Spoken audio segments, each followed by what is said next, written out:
नहमदुहु व नुसल्ली अला रसूलिहिल करीम अम्मा बाद। अऊज़ु बिल्लाहि मिनश शैतानिर रजीम बिस्मिल्लाहिर रहमानिर रहीम। वअदल्लाहु अल्लज़ीना आमनू मिनकुम व अमिलुस सालिहात लयस्तखलिफन्नहुम फिल अर्ज़ कमस्तखलफ़ल्लज़ीन मिन क़ब्लिहिम वलयुमक्किनन्न लकुम दीनकुमुल्लज़ी इर्तज़ा लकुम वलयुबद्दिलन्नकुम मिन बादि ख़ौफ़िहिम अमना यअबुदूननी ला युश्रिकून बी शैआ वमन कफ़र बअद ज़ालिक फ़उलाइक हुमुल फ़ासिकून। आपको ऐसा न लगे कि ये तफसीर है, बल्कि वैसे तो तफसीर ही का दिन था, लेकिन कारी साहब ने कहा कि जुमा के दिन 26 जनवरी है। माँओं और बहनों के सामने ये मजमून थोड़ा सामने हो तो पता चले कि जिस मुल्क के अंदर हम रह रहे हैं, बस रहे हैं, और हमारी आइंदा आने वाली नस्लें भी यहाँ रहने वाली हैं, इनको कुछ पता चले कि मुल्क में पहले क्या हुआ, इस मुल्क के अंदर इस्लाम कैसे आया। हम एक मुसलमान के घर पैदा हुए, इसलिए हमको ज़्यादा इल्म नहीं, लेकिन हमारी 6ठी 7वीं पीढ़ी जो गैर मुस्लिम थी, वो पीढ़ी ईमान में दाखिल हुई। इनको किन मुश्किलों का सामना था, इसके अलावा इस मुल्क के अंदर इस्लामी दौर कितनी सदियों तक रहा। 8 सदियों तक, यानी 800 साल तक हमारी हुकूमत रही। इसके अलावा अंग्रेज़ों का दौर आया, उन लोगों ने हमको गुलाम बनाया। इसके अलावा बाबरी मस्जिद का मसला कि बाबरी मस्जिद जिसमें 400 साल तक अल्लाह की इबादत की गई, इसके बाद फिर 1992 6 दिसंबर के दिन उसको गिरा दिया गया। फिर इस पर मंदिर का तामीर होना, ये बहुत सारी बातें हैं। अक्सर व बेशतर हमारी माएँ और बहनें इससे बहुत नावाकिफ हैं। मैं कभी पढ़ने वाली तालिबात से भी पूछता हूँ तो इनको भी ज्यादा मालूम नहीं होता। हालांकि कुछ न कुछ स्कूल की तालीम हासिल की हुई होती है, इतिहास और तारीख पढ़ा हुआ होता है, लेकिन फिर भी इन बच्चियों को मालूम नहीं होता। और अगर होता भी है तो बिल्कुल झूठ, इसलिए कि इन लोगों की एक चाहत है कि हमारी दास्तान भुला दी जाए। हमारे बच्चों के सामने हमारा जो इस्लामी दौर था, वो इस्लामी दौर इनको मालूम न हो, इसलिए कि जो कौम अपने बुजुर्गों की कुर्बानियों को भूल जाती है, वो कौम बुज़दिल बन जाती है। इसलिए कि उनको मालूम ही नहीं कि हमारे बुजुर्गों ने, हमारे अकाबिरों ने क्या क्या कुर्बानियाँ दी, और उन्होंने हमारे दीन को मजबूत रखने के लिए कैसी कैसी मुसीबतें झेल करके और फांसी के फंदों पर लटक करके अपनी गर्दनों को नियाज करके इन्होंने दुनिया को रुखसत कर दिया।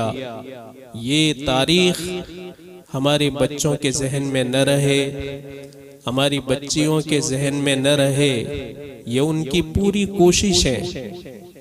और इनके सामने गलत तारीख आ जाए, तारीख को बदला जा रहा है, मुल्क के अंदर ऐसे हालात खड़े किए जा रहे हैं गोया के यहाँ हमारी कोई तारीख ही नहीं थी।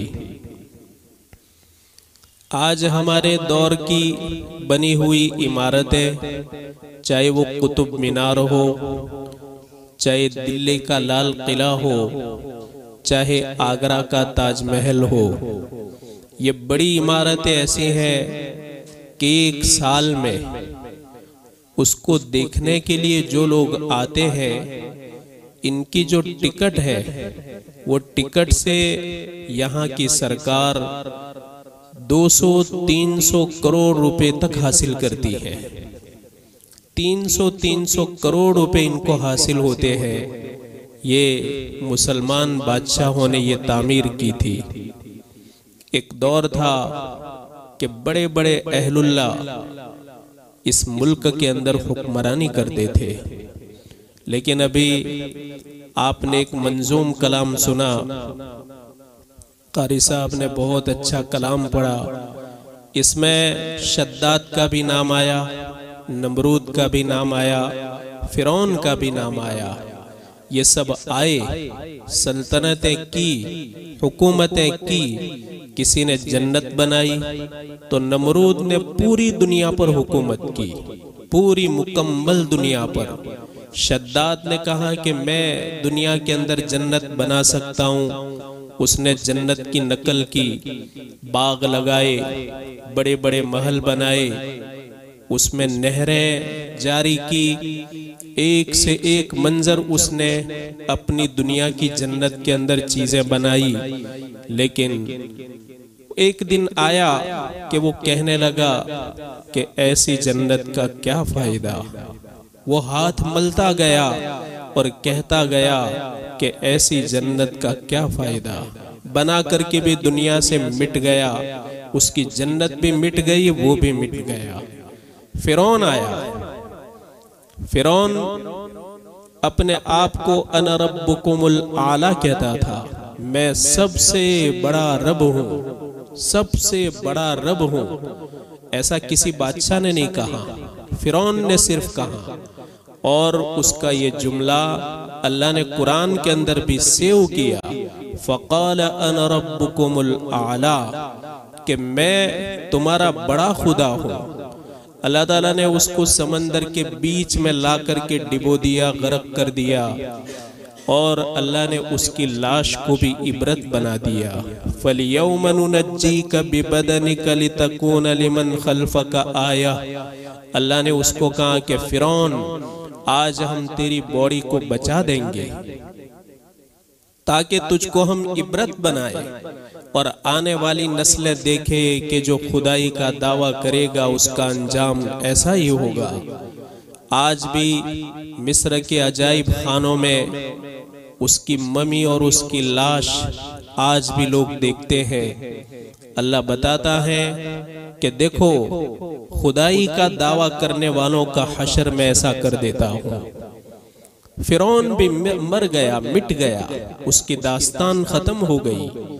इसी तरह सिकंदर मकदूमी यूनानी 33 साल के अंदर पूरी दुनिया को फतह किया, लेकिन फतह करने के बाद जब अपने मुल्क वापस जा रहा था तो रास्ते में वो बीमार हो गया और हल्का सा बीमार हुआ, और 33 साल की भरी जवानी के अंदर अल्लाह ने उसको मौत के आगोश में ले लिया।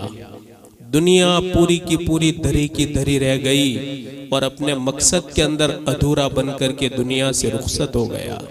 सिकंदर जुल्करनैन के पूरी दुनिया का सफर किया, उसके सफर को कुरान ने बयान किया। सुम्मा अत्बअ सबबा, फिर कुरान ने कहा सुम्मा अत्बअ सबबा, कि वो फिर एक रास्ता चला, मशरिक तक पहुंच गया, मगरिब तक पहुंच गया। कितना दूर गया? हत्ता इदा बलग मगरिब अश-शम्स, फिर कुरान ने कहा हत्ता इदा बलग मतलिअ अश-शम्स, सूरज डूबने की जगह, सूरज तुलू होने की जगह, इतना दूर चला गया सिकंदर जुल्करनैन, लेकिन मौत आई, दुनिया से रुखसत हो गया। बड़े बड़े शहंशाह आए, अपने आप को शहंशाह कहलवाने वाले आए, और बड़े बड़े राजा और महाराजा आए।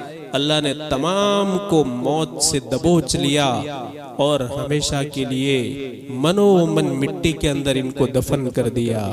ये दुनिया की दास्तान है और ये दुनिया की हकीकत है। तो 800 साल तक इस मुल्क के अंदर हमारी हुकूमत रही। मेरी माएँ और बहनें, अब बेवकूफ रहने से कोई फायदा नहीं है और नादान और नासमझ रहने में बहुत मुश्किलात का सामना है। आज हम जो भुगत रहे हैं और हम इनके खौफ का कभी शिकार हो रहे, और ये अपनी रंगरलियों और मस्तियों के अंदर मुतकब्बिराना अंदाज में, तकब्बुर भरे अंदाज में जो बोलते हैं और हमारे खिलाफ बोलते हैं, इन्हें पता नहीं कि 8 सदियों तक हमारे बादशाहों ने भी हुकूमत यहाँ पर की है, लेकिन वो भी मर गए, मिट गए। इन्हें मालूम नहीं है कि एक दिन ऐसा आएगा कि इनका अंजाम भी वही होने वाला है। मौत उनके सामने है, उनकी उम्रें बढ़ चुकी हैं, 70 साल पार कर चुके हैं, लेकिन आज भी उनको ऐसा नशा है कि इनको लगता है कि हम अभी बहुत नौजवान हैं और हमें कभी मौत आने वाली नहीं है। जब वो बोलते हैं तो इनको ये एहसास नहीं होता कि हम चंद महीनों और चंद सालों के यहाँ पर मेहमान हैं, इसके बाद फिर हमेशा हमेश की जहन्नम में चले जाएंगे। इन्हें इस बात का इल्म नहीं है। तो हम सबसे पहले ये जाने कि ये सरजमीन ऐसी मिट्टी है कि इंसान सबसे पहले हिंदुस्तान के अंदर आया।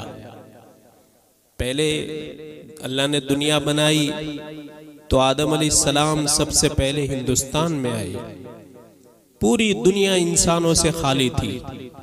अल्लाह ने इस मुल्क के अंदर सबसे पहला इंसान आदम को भेजा।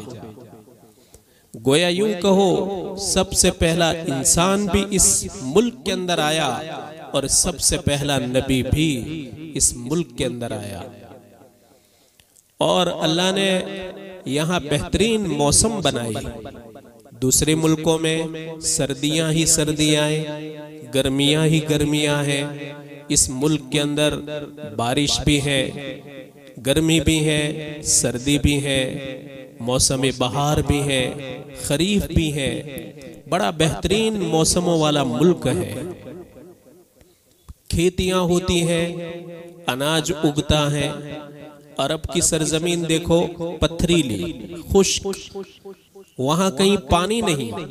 हाँ, अल्लाह ने इनको पेट्रोल और डीजल से नवाजा कि जमीन से ये कीमती खजाना उनके लिए निकाल दिया। जहां जहां सहाबा के कदम पड़ गए, अल्लाह ने वहां की सरजमीन को खजानों से भर दिया।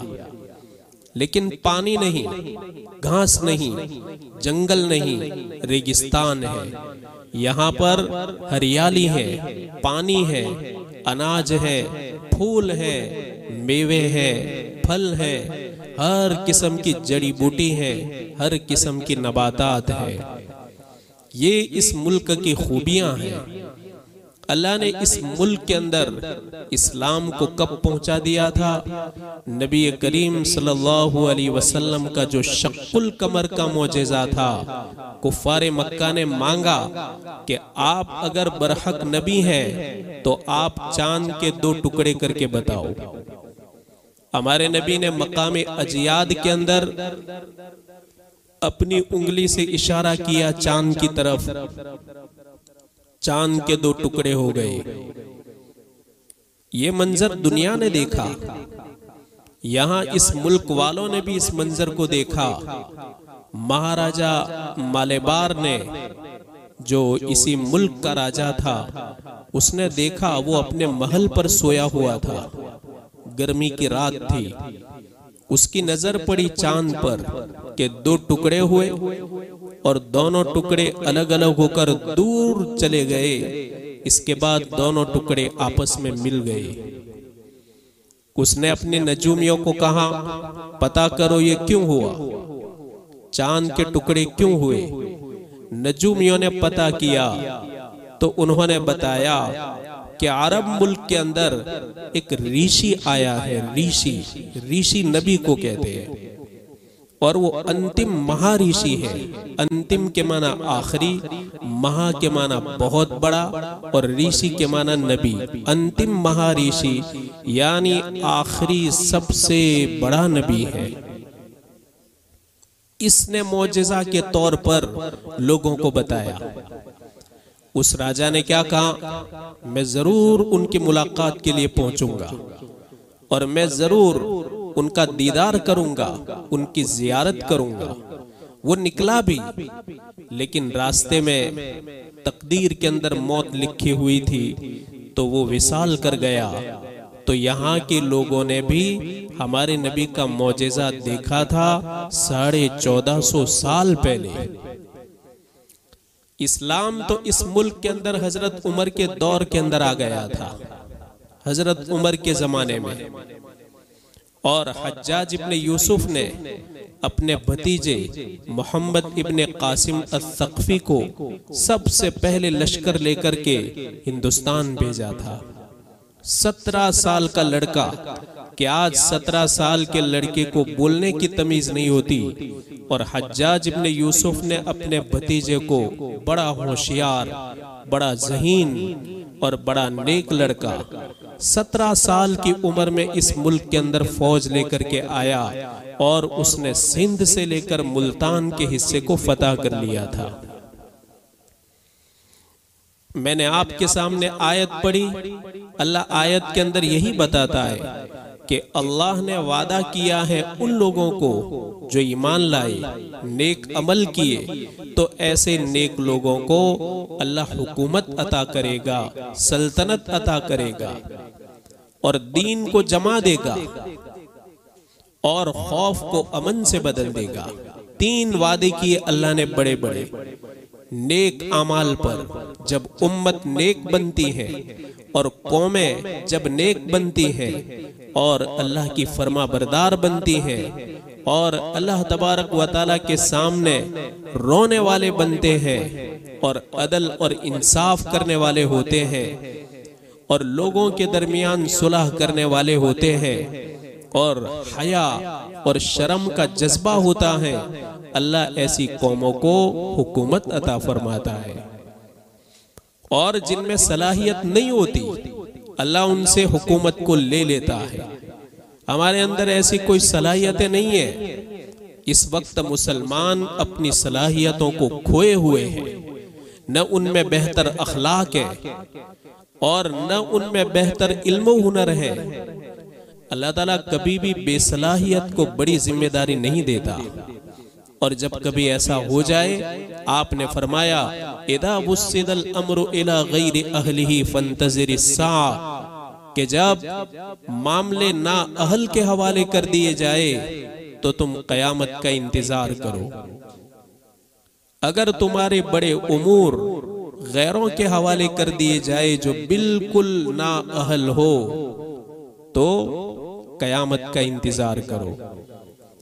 तो मेरी माएं और बहनें, अगर हमारे अंदर भी इल्म होगा, नेकी होगी, अदल इंसाफ होगा, अच्छे जज्बात होंगे, तो आपकी कूख से ही अल्लाह ताला हुक्मरानों को जन्म देगा।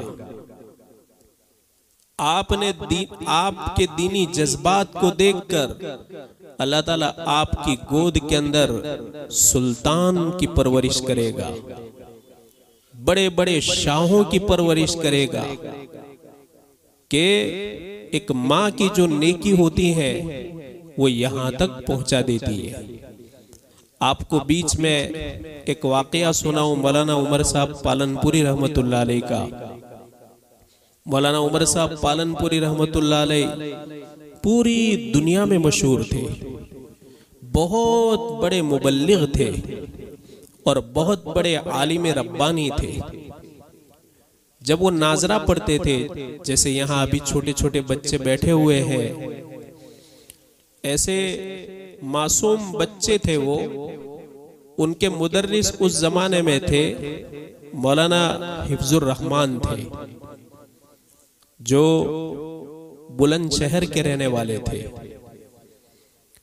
इतना गरीब मुदर्रिस और इतनी सादगी वाला मुदर्रिस और इंतहाई तवाज़ु वाला, रातों को उठ करके अल्लाह के हुजूर में रोने वाला, ऐसा मुदर्रिस मिला था मौलाना उमर साहब पालनपुरी को। जब बेचारे ये बुढ़ापे को पहुंच गए तो वो अपने वतन जाने लगे, चूंकि हजरत पालनपुर पढ़ाते थे। गठामन में एक छोटा सा गांव है, आज भी है। तो उन्होंने कहा कि अब मैं थोड़ा कमजोर हो रहा हूं, तो मैं यहां से जा रहा हूं अपने वतन में। मौलाना उमर साहब पालनपुरी की माँ आई, कहने लगी हजरत मेरे बेटे का क्या होगा? कहा कि बेटा तेरा बेटा छोटा है, मैं तो दूर यूपी में रहता हूं। अब मैं चूंकि कमजोर हो रहा हूं तो मेरे रिश्तेदार भी कह रहे हैं कि तुम वतन में आ जाओ, तो मैं वतन जा रहा हूं। तो कहा मेरे बेटे का होगा क्या? देखो एक माँ फिक्रमंद होती है, माँ की फिक्र के जज्बात और माँ की फिक्र अल्लाह तबारक व तआला की यहाँ कभी कबूल हो जाती है। तो उन्होंने क्या कहा, उनके उस्ताद ने काम कर, तेरे बेटे को मेरे साथ भेज दे। उन्होंने कुछ भी नहीं सोचा, छोटा लड़का है, वहां इनको दिल जमेगा कि नहीं जमेगा, और वहां दूसरे बच्चों के साथ, वहां तो हिंदी बोलने वाले, यहाँ तो गुजराती बोलते थे। मौलाना उमर साहब पालनपुर, ये जो हमारे गुजरात के अंदर है, कुछ नहीं सोचा, कहा कि मैं बच्चे के लिए थोड़े पैसों का इंतजाम कर देती हूँ। इन्होंने कर्जा ले लेकर के 50 रुपए जमा किए। 50 रुपए जमा करके उनके जो उस्ताद थे नाजरा पढ़ाने वाले, उनको दे दिए। कहा कि लो ये मेरे बेटे पर आप खर्च करना। हजरत अपने उस्ताद के साथ चले गए।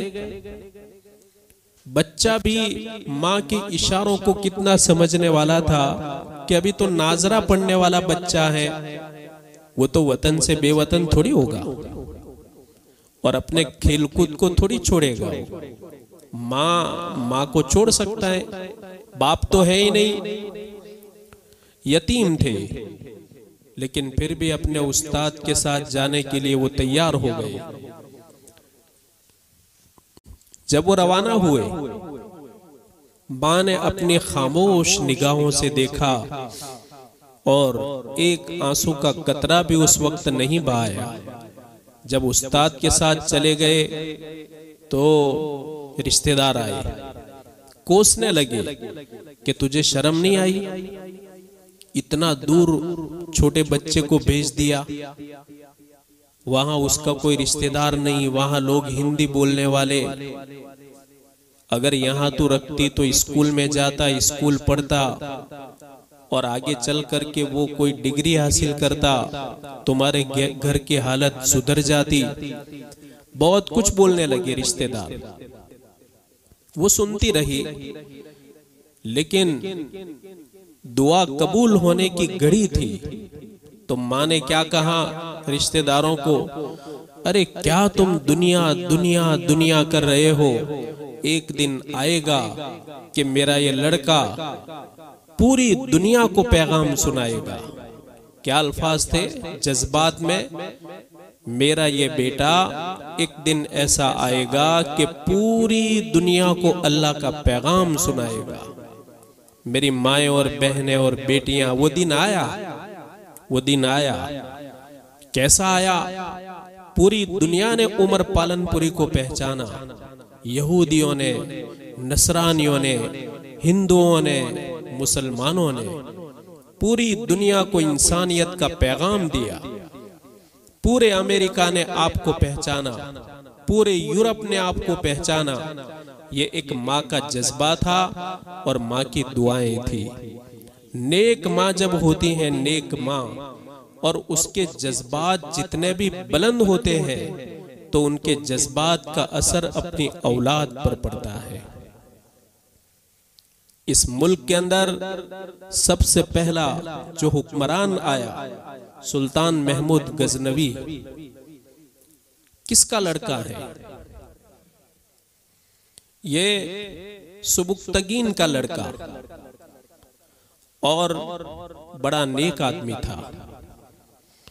जब यहाँ पर ये 1000 साल पहले, आज से 1000 साल पहले वो हिंदुस्तान आए और यहाँ थोड़ी जंग हुई, इसके बाद अल्लाह ने इस मुल्क का इनको बादशाह बनाया। यहाँ से इस्लामी दौर की शुरुआत हुई। आज से 1000 साल पहले सुल्तान महमूद गजनवी कैसे बड़े बड़े अहलुल्लाह लोग थे। आज के इन निकम्मों और नालायकों और जालिमों और दरिंदों जैसे दिल वालों को देखते हैं तो हमें कभी शर्म आती है कि इतने बड़े मुल्क को अल्लाह ने कैसे लोगों के हवाले कर दिया। शर्म आती है इनके हरकतों पर कि वो करोड़ों लोगों के हाकिम हो करके इन्हें बोलते नहीं आता, किसी कौम का दिल तोड़ रहे हैं और आपस में लोगों को लड़वा कर मरवा देते हैं। ऐसी शर्म की बात है। आप महमूद गजनवी के बारे में सुनो। एक बार अपने महल के अंदर वो सोए हुए थे, उनको बहुत बेचैनी हुई, नींद नहीं आ रही थी। तो इनके दिल में क्या आया, शायद मेरे महल के बाहर कोई फरियाद करने के लिए आया होगा, इसलिए मुझे नींद नहीं आ रही। बाहर निकले, गुलामों को कहा कि भाई देखो कोई फरियाद के लिए तो नहीं आया। गुलामों ने देखा तो कोई मिला नहीं। उनके दिल में आया शायद कोई गरीब लोग होंगे जो भूख की वजह से तिल मिला रहे होंगे और उनको खाने के लिए कुछ मिला नहीं होगा, इसलिए मुझे नींद नहीं आ रही। गुलामों को देखा कि वो ढूंढ रहे हैं लेकिन कोई नजर नहीं आया। आप फिर सोए, फिर से वो करवटें ले रहे हैं लेकिन आपको नींद नहीं आ रही। दोबारा इन्होंने नौकरों और गुलामों को कहा कि जाओ मेरे महल के बाहर देखो कि कोई गरीब हो, कोई फरियाद करने के लिए आया हो, कोई मजलूम हो, किसी मजलूम को किसी जालिम ने सताया हो, शायद इसलिए मुझे नींद नहीं आ रही। नौकरों ने तलाश किया लेकिन महल के बाहर कुछ नहीं मिला। सुल्तान महमूद गजनवी खुद जाग गए, उठ गए बिस्तर से। आधी रात गुजर गई थी। उन्होंने कहा कि शायद मेरे नौकर और गुलाम देखने में सुस्ती कर रहे हैं, मैं खुद जाकर के देखूं, आखिर नींद क्यों नहीं आती, कोई ना कोई वजह जरूर होगी। बाहर निकले, उन्होंने खुद तलाश किया लेकिन कोई नहीं मिला। सामने एक छोटी मस्जिद थी, उस मस्जिद की तरफ वो गए तो अंदर से रोने की आवाज आई। सुल्तान समझ गए कि हाँ मस्जिद के अंदर कोई है। मस्जिद के दरवाजे पर गए, जाकर के ध्यान से सुना कि रोने वाला अपनी दुआ में क्या कह रहा है। वो रोने वाला कह रहा था कि मेरे रब, महमूद गजनवी के दरवाजे तो बंद हो गए लेकिन माबूद अजली का दरवाजा तो बंद नहीं हुआ। यानी मेरे परवरदिगार, तूने अपने दरबार का दरवाजा बंद नहीं किया, महमूद गजनवी तो सो गया। बस ये दरबार की आवाज आई, फौरन दरवाजा खुला, उसके पीछे खड़े हो गए। जब दूसरी मर्तबा कहा कि मेरे रब, महमूद गजनवी के दरवाजे बंद हो गए लेकिन माबूद अजली का दरवाजा बंद नहीं हुआ, तो तो सुल्तान महमूद ने पीछे से क्या कहा, अरे दरवाजा भले बंद हो गया लेकिन महमूद तो तेरे पीछे खड़ा है। एकदम उसने हाथ उठाए हुए हाथ थे नीचे रख दिए, खड़ा हो गया।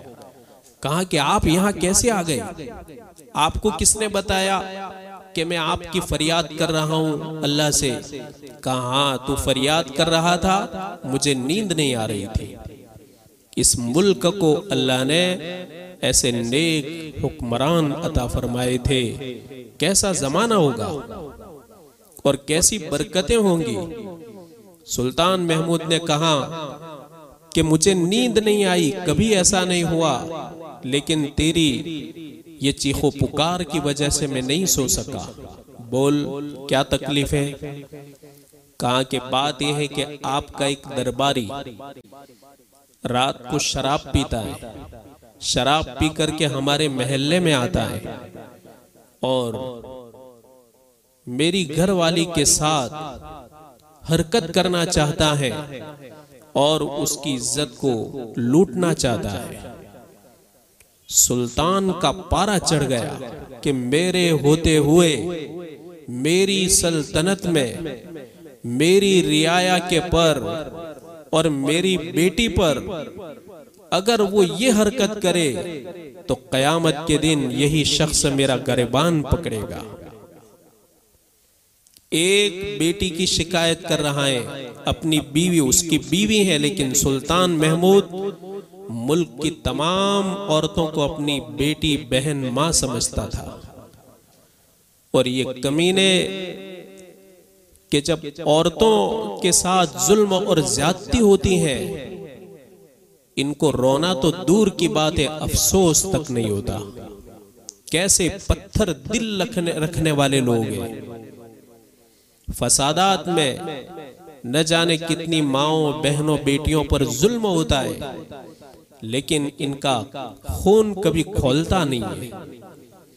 सुल्तान ने कहा वो कब आता है। कहा वो आधी रात के बाद शराब पीकर आता है। कहा सुन, अभी तो तू जा, मैं तमाम दरबारियों को कह देता हूं, मेरे दरबानों को कह देता हूं कि ये आदमी जब भी रात को आए फौरन इसको महल के अंदर आने की इजाजत दे दी जाए, ताकि ये मुझको इत्तिला कर दे, बता दे कि वो महल्ले के अंदर आया है। वो चला गया। 3 दिन के बाद जब वो दारू पी के, शराब पी के वहां गया, ये आदमी दौड़ता हुआ आया महल पर। दरबानों ने उसको जाने की इजाजत दे दी, चूंकि महमूद ने कहा था। वो अंदर गया और कहा बादशाह सलामत, आपका दरबारी आया है।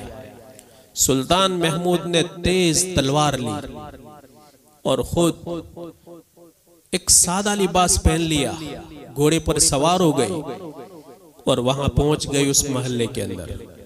कहा कि देख, मैं अंधेरे में छुप कर बैठता हूं, जैसे ये किसी के घर के अंदर जावे मुझे इत्तिला कर देना। वो आदमी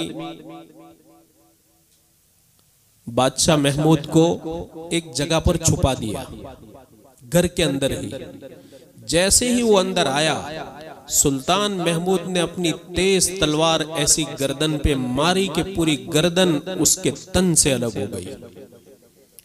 उसके बाद बड़े जलाल में था ये, थोड़ी देर के लिए बैठ गया। उसका गुस्सा ठंडा ही नहीं हो रहा था। उसने कहा कि तेरे घर में कुछ खाने के लिए है। कहा कि हमारे घर में सिर्फ रोटी के टुकड़े हैं। कहा लाओ। सुल्तान महमूद ने इसको खाया। खाने के बाद कहा कि मुझे मुसल्ला चाहिए, मैं 2 रकात नमाज पढ़ना चाहता हूं। 2 रकात नमाज पढ़ी। इसके बाद फरमाया कि जब तू आया था उस दिन मैंने कसम खाई थी कि मैं उस वक्त तक खाना नहीं खाऊंगा जब तक कि मैं इस मजलूम को इंसाफ न दे दूं। मैंने इतना लंबा रोजा रखा था, आज तेरे घर की रोटी के टुकड़े से मैंने इफ्तार किया है। ये महमूद गजनवी है, भारत का बादशाह है, हिंदुस्तान का बादशाह है। इसके बाद कहा कि तुझे लगता होगा कि मैंने 2 रकात क्यों पढ़ी। कहा मैंने 2 रकात शुक्राने की पढ़ी, इसलिए पढ़ी कि मुझे लगता था कि शायद मेरे शहजादों में से, मेरे लड़कों में से कोई लड़का होगा, जब भी इतनी हिम्मत कर रहा है, मेरा कोई दरबारी मेरे जज्बात को देखकर इतनी हिम्मत नहीं कर सकता। लेकिन फिर भी मैंने अपने दिल के ऊपर पत्थर रखा था और कहा था अगर इस काम के अंदर मेरा बेटा भी होगा तो उसके टुकड़े टुकड़े कर दूंगा, लेकिन मेरी रियाया पर यह जुल्म नहीं होने दूंगा। लेकिन अल्लाह का शुक्र है कि मेरा बेटा नहीं है। मैंने इस शुक्राने में 2 रकात पढ़ी है कि मेरा बेटा इतना तो निकम्मा नहीं, मेरी बीवी भी नेक है, मैं भी शरीयत का पाबंद हूं, तो मुझे लगता है कि मेरा बेटा नहीं होगा। ऐसा ही हुआ कि मेरा बेटा नहीं निकला। ये हुक्मरान थे इस मुल्क के अंदर। एक नेक औरत को भी अल्लाह ने हुकूमत का चांस दिया, रजिया सुल्तान। शमसुद्दीन अल्तमश की लड़की रजिया सुल्ताना और रजिया सुल्तान, जब शमसुद्दीन अल्तमश का इंतकाल हुआ तो उसके बेटे तो बहुत छोटे थे, नासिरुद्दीन महमूद और बहराम, ये उसके लड़के थे लेकिन छोटे थे। ये लड़की बहुत पढ़ी लिखी थी, होशियार, अक्लमंद, समझदार। तो उस जमाने के हुक्मरानों ने, वजीरों ने मिल करके इस मुल्क की रानी बनाई रजिया सुल्तान को।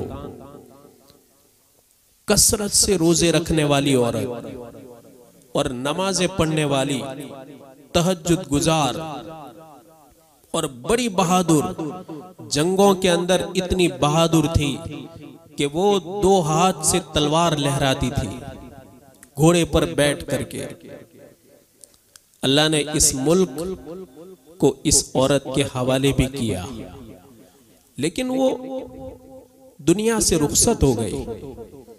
ऐसे नेक लोग थे कि इसी का बेटा, जिसका नाम था नासिरुद्दीन महमूद, उसके एक वजीर का नाम था मोहम्मद। वो बड़े एहतराम से उसको पुकारता था कि मोहम्मद, इस तरह बोलता कि हमारे नबी का नाम था, इसलिए बड़े एहतराम से वो बोलता था। एक बार उसने उसको मोहम्मद नहीं कहा, उसको कहा ताजुद्दीन।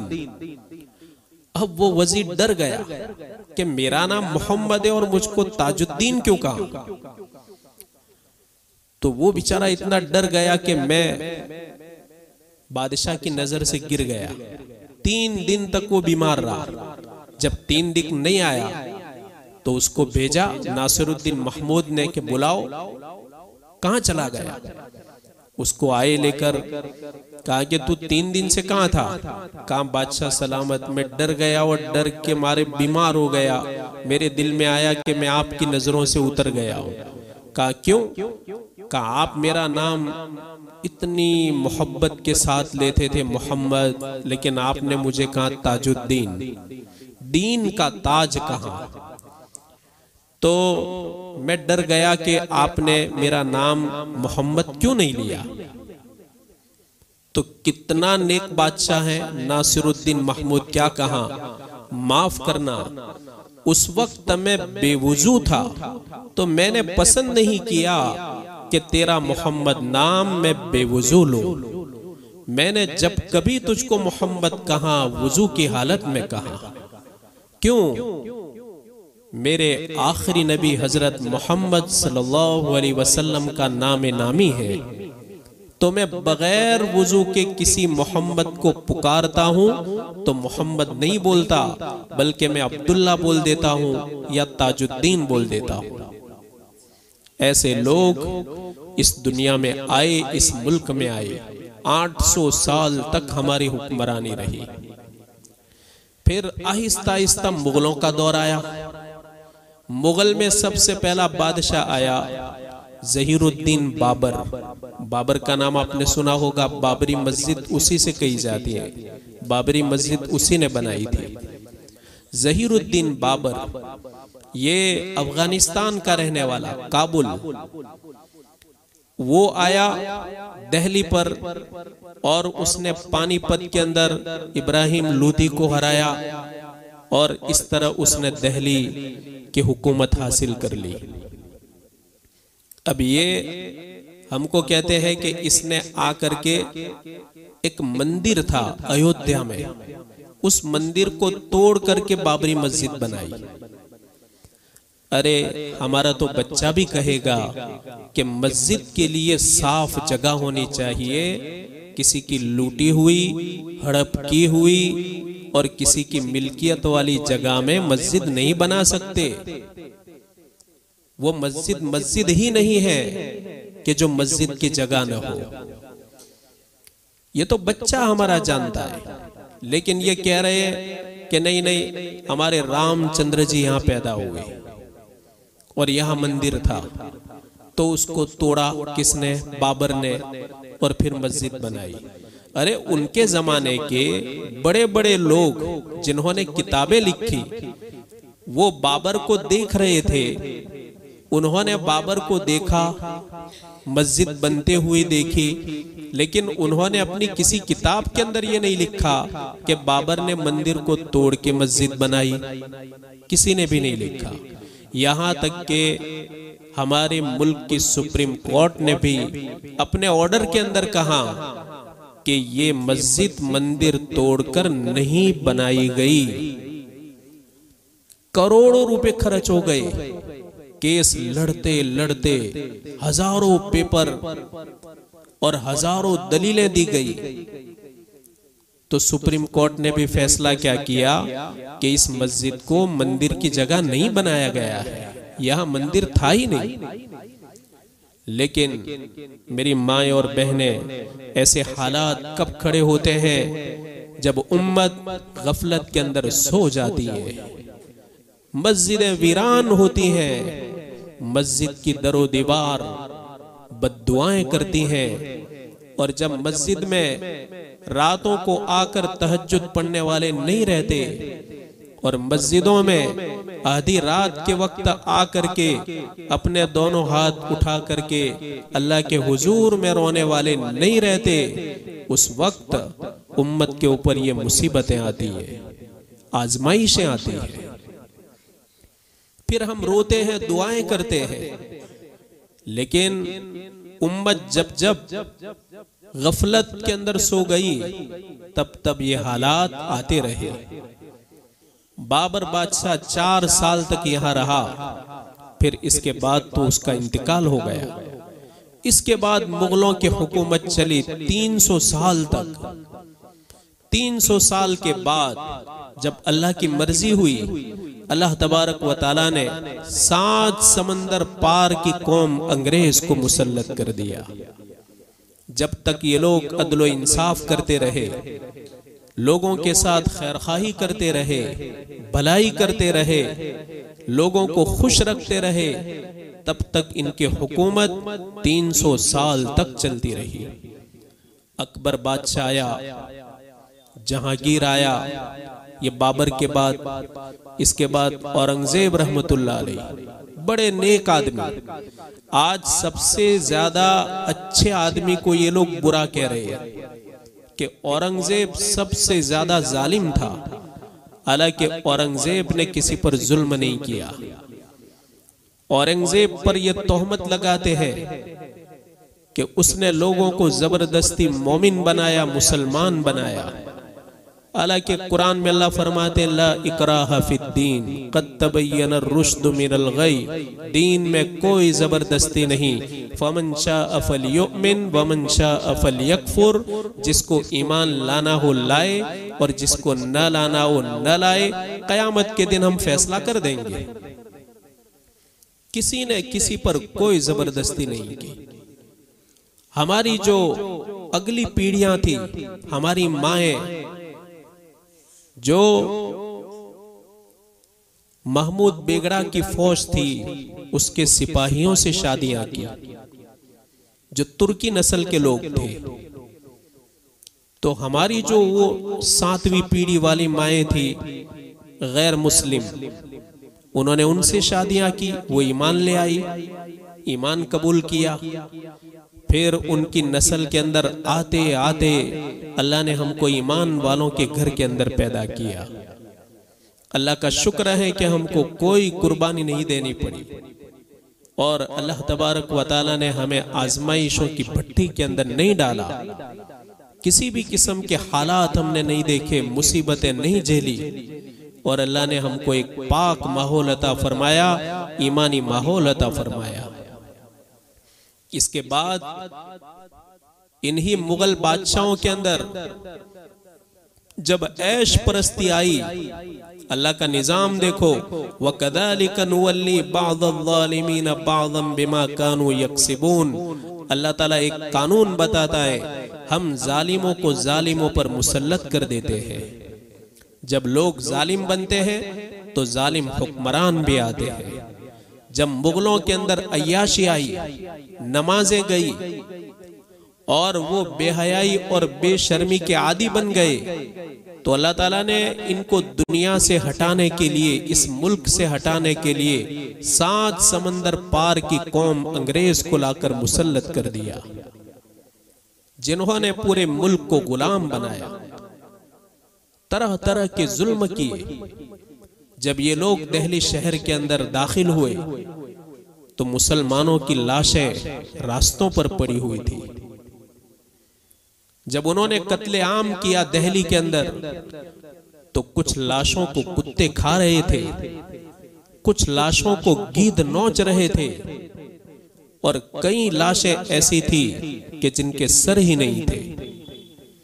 औरतों की, माँ और बहनों की ऐसी लाशें पाई जाती थी कि जिनके सर तक नहीं होते थे। ऐसा इन्होंने संगीन जुल्म किया। ये सारा जुल्म मुसलमानों पर हुआ। इनके खिलाफ सबसे पहले 1857 के अंदर जिहाद का जो फतवा दिया मुहद्दिस शाह अब्दुल अजीज दहलवी रहमतुल्लाह अलैह ने, और उनके फतवा के बाद उलमाए देवबंद मैदान के अंदर आए। हजारों आलिमों ने अपनी गर्दनों का नजराना पेश किया। हजारों आलिमों को फांसी के फंदों पर लटकाया गया। यहाँ तक के तारीख गवाह है कि दिल्ली के चांदनी चौक से लेकर खैबर तक कोई दरख्त ऐसा नहीं था जिस पर किसी आलिम की गर्दन न लटकी हो। 3 लाख कुरान करीम के नुस्खे अंग्रेजों ने जला दिए, मदरसों को तहस नहस कर दिया, लेकिन उलमा फिर भी मैदान से नहीं हटे। उन्होंने मुसीबतें झेली। हजरत शेखुल हिंद रहमतुल्लाह अलैह, शेखुल इस्लाम मौलाना हुसैन अहमद मदनी रहमतुल्लाह अलैह, मौलाना उबैदुल्लाह सिंधी रहमतुल्लाह अलैह, मौलाना कासिम साहब नानोतवी रहमतुल्लाह अलैह, अल्लामा अशरफ अली साहब थानवी रहमतुल्लाह अलैह, अल्लामा रशीद अहमद गंगोई रहमतुल्लाह अलैह, अल्लामा थानीसीरी रहमतुल्लाह अलैह, मौलाना मोहम्मद अली जौहर, मौलाना अबुल कलाम आजाद, ऐसे बड़े बड़े लोग मैदान के अंदर आए और इन्होंने अपने अहलो अयाल और घर वालों की परवाह किए बगैर अपनी जिंदगियों को उम्मत के लिए वक्फ कर दिया। जेलों में गए, सालों तक जेलों में रहे। जेलों में रह रह करके भी वो उम्मत के लिए लड़ते रहे। 200 साल की मेहनत के बाद ये मुल्क आजाद हुआ। 200 साल की मेहनत के बाद। ये सब बाद के नाम है, गांधी जी, और ये सब बाद के नाम है। 100 साल तक तो सिर्फ हमने कुर्बानियां दी। ये पिछले जमाने में आए। तो मेरी माएं और बहनें, हम सोचे कि हमने कितनी कुर्बानियां दी, और हमें मालूम होना चाहिए कि कुर्बानियों के बाद अल्लाह ताला ने यहाँ फिर से 2 मरतबा मदारिसों को आबाद किया। उलमा की तादाद है, हुफ़ाज़े किराम की तादाद है, जगह जगह मदरसे चल रहे हैं, मासूम बच्चे कुरान की तालीम हासिल कर रहे हैं। बाकी अंग्रेजों ने इतने उलमा को शहीद कर दिया था कि जनाजे की नमाज पढ़ाने वाला तक नहीं मिलता था, वरासत को तकसीम करने वाला कोई आलिम नहीं मिलता था। इतने उलमा शहीद हो चुके थे, इनको जिंदा जला दिया जाता था, लेकिन फिर भी उन्होंने मैदान को नहीं छोड़ा। उन्होंने वैसी कुर्बानियां दी जो नबी करीम सल्लल्लाहु अलैहि वसल्लम के सहाबा मैदान जंग में देते थे, ताबईन मैदान जंग के अंदर कुर्बानियां देते थे। ऐसी कुर्बानियां उन्होंने दी, धक्के खाए। अताउल्लाह शाह बुखारी रहमतुल्लाह अलैह को अंग्रेज कहने लगे, बहुत बड़े आलिम, बहुत बड़े मुकर्रिर, कि अगर आप कहो तो हम आपको बहुत बड़ा गवर्नर बना दें। लेकिन मौलाना अताउल्लाह शाह बुखारी रहमतुल्लाह अलैह ने फरमाया कि हम गवर्नरी लेने के लिए नहीं लड़ रहे, हम तो हमारा मुल्क वापस लेने के लिए लड़ रहे हैं। इन्होंने कभी भी ओहदे की लालच नहीं की। आज लोग कुर्सियों के पुजारी हैं, ओहदों के लालची हैं, ना अहल ना समझ होने के बावजूद हमारे बुजुर्गों ने हमेशा इसको ठुकराया। हमारे बुजुर्गों ने लात मारी, कुर्सियों को कबूल नहीं किया, बड़े बड़े ओहदों को ठुकरा दिया और बड़े बड़े ओहदों को लात मार दी। उम्मत मुस्लिमा के लिए, उम्मत के ईमान की हिफाजत के लिए, उनके दीन की हिफाजत के लिए भूखे रहे, फकर और फाका बर्दाश्त किया, पानी में नमक डाल करके पी लिया करते थे, जंगल के पत्तों को लाकर पानी में उबाल देते थे और उबाल करके उसमें थोड़ा सा नमक और मिर्च डाल देते थे, वही सब्जी बन जाती थी। कई दिन की रोटी के टुकड़े जो लकड़ी जैसे हो जाते थे, इनको कभी कूट कर और पीस करके फाक लिया करते थे। ऐसी मशक्कतों का सामना करके इस उम्मत के दीन की हिफाजत की है। कि हमारे पास चूंकि बगैर मेहनत के पहुंचा है, इसलिए कहावत माले मुफ्त दिले बेरहम, माल अगर कमाई आती है बगैर मेहनत के तो दिल भी बड़ा बेरहम होता है। तो ये जो कुछ हमारे पास पहुंचा है मुफ्त में आया है, इसलिए हमें इसकी कोई कदरदानी नहीं। कदरदानी तो उन लोगों को है कि जिन लोगों ने जाने गंवाई, अपने अहलो अयाल को खो दिया और इन्होंने गुर्बतों को बर्दाश्त करके, मेहनत और मुसीबतों को झेल करके हमें आजादी दिलाई है।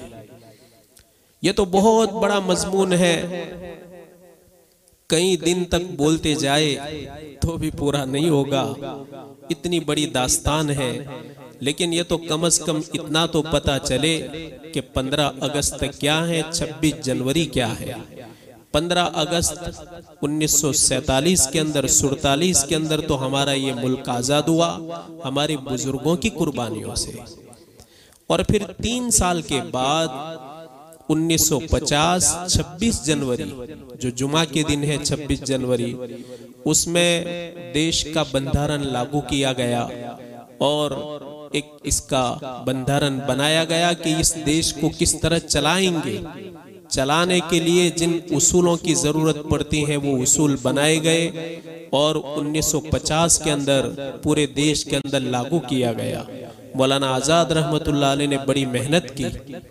उस बंधारण के अंदर हमको हमारे दीन पर अमल करना, इज्तिमा, मस्जिदें, मदरसे, इन तमाम की आज़ादी दी गई कि मुल्क के अंदर जिस आदमी को जो मजहब पालना हो पाल सकता है, जिस मजहब पर रहना हो रह सकता है, किसी पर कोई ज़बरदस्ती नहीं। जैसे हम यहाँ बिल्कुल आज़ादी के साथ मस्जिद में बयान कर सकते हैं, यहाँ आप भी जमा हुई है।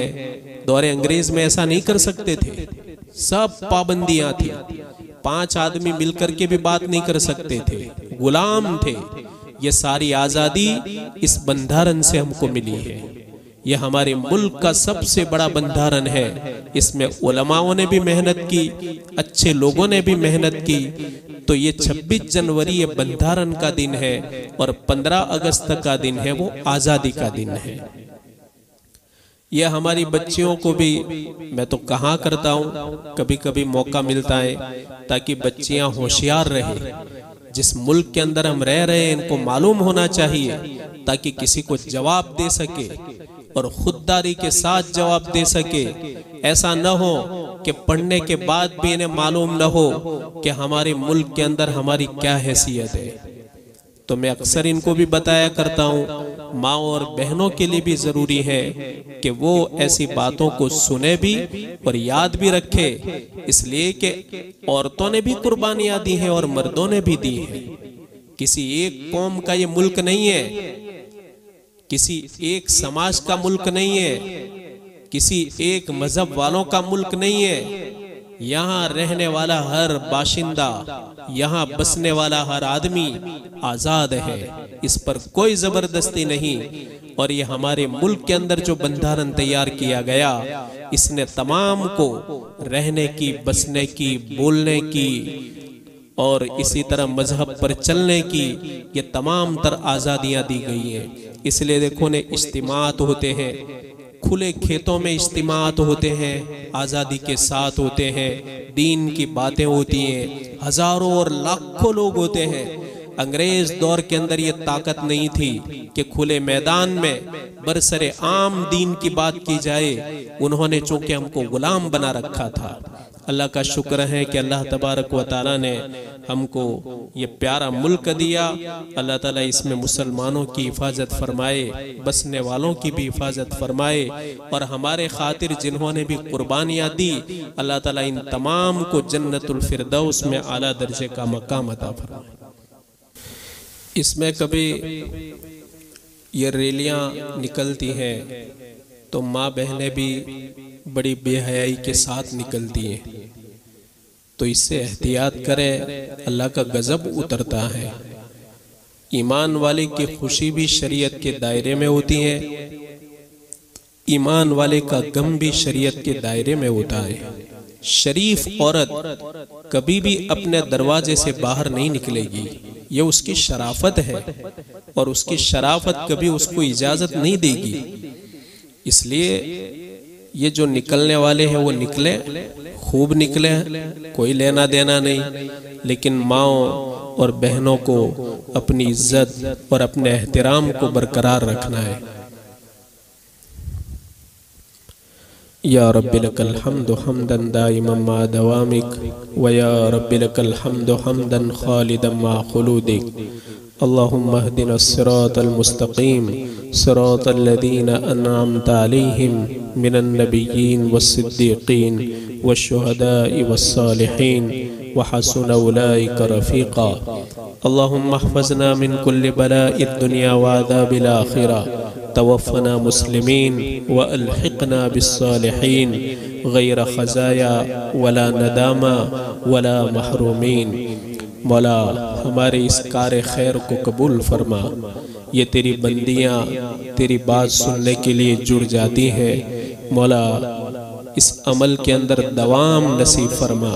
ऐसा न हो कि ये चलते चलते ये कारवां टूट जाए और इनकी रग़बत ख़त्म हो जाए। मौला ऐसे फैसले न फरमा, बल्कि इनके जज्बात को मौत तक बाकी फरमा। आखिरी सांस तक इनके हौसलों को बुलंद फरमा और इनको इस हाल में मौत दे कि गोया कि वो शागिर्दा हो, तालिबा हो, और क़यामत के दिन इनको ऐसे लोगों में शामिल फरमा जो इल्म को हासिल करते करते मरे हों और इनका कोई हिसाब किताब न हो।